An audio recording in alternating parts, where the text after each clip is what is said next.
Right, what's happening? Welcome back to the channel and welcome to a beautiful day in Manchester. Sorry straight up for wearing sunglasses, but it's exceptionally bright up here, so you're just gonna have to bear with me. So a few weeks ago now, I made a TikTok on sort of the beginner mistakes and mistakes that we've all made as beginners in the gym.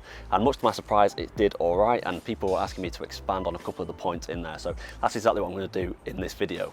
I feel like on TikTok, you're constantly pandering to a very short attention span, and it's quite difficult to sort of get more convoluted concepts and points across and properly really expand and go into detail on things.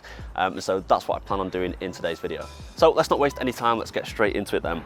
So the first point raised was to stop static stretching before you work out. Now, as a general rule, you want to be doing dynamic stretches before you work out and your static stretches after you work out. To take it right back to basics, static stretches are the kind of stretches that automatically come to your mind when someone says stretching. So the kind of stretches where you're holding one position in place for a certain length of time. Whereas dynamic stretches, you're actively moving, engaging into a stretch and then coming back out of it for repetitions. So why should you not do static stretches before you work out? Well, there's a whole host of literature that looks at and compares dynamic stretches and static stretches done before you work out and looks at how that impacted performance and power output.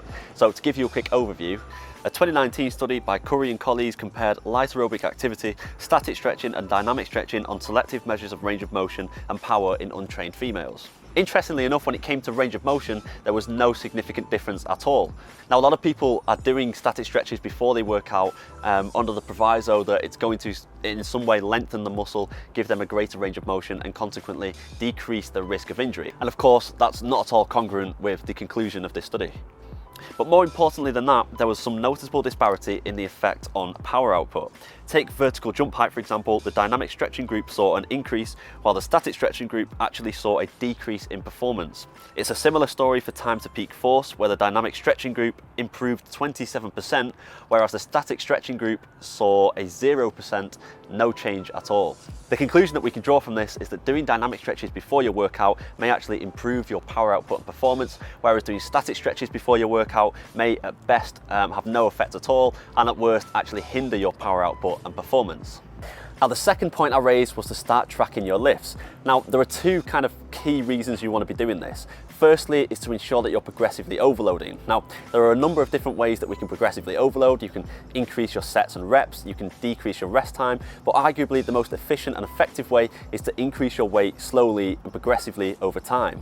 Now, of course, in order to do so and in order to make sure that you're doing so, we need some metrics by which to measure our progression, and that's where tracking your lifts really comes into its own. And the second reason you want to be doing that is just to hold yourself accountable.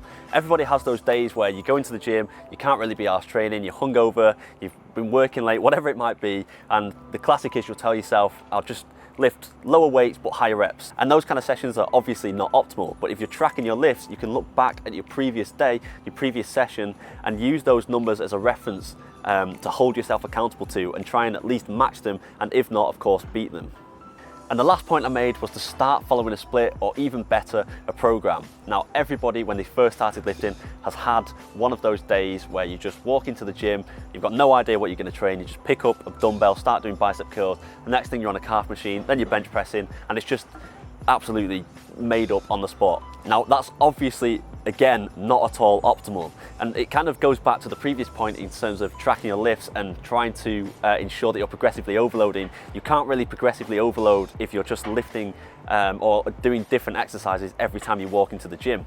You need to find certain compounds that you stick to week in, week out, and you really focus on increasing your power output on that particular exercise. And that level of consistency is how you're really going to progressively overload and start to make those marginal gains that ultimately will add up into the complete physique. Personally, I track both my compounds and my isolation exercises, but if you can't really be asked doing that, make sure you at least track your compounds. I use the Gymshark app to track mine. It's free, you just input your sets and reps every single session.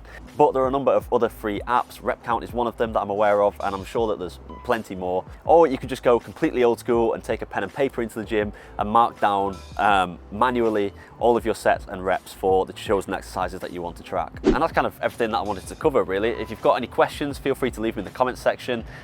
You can find the original video on my TikTok along with a couple of others in that series. Like, subscribe, all that good stuff, and I'll see you in the next one.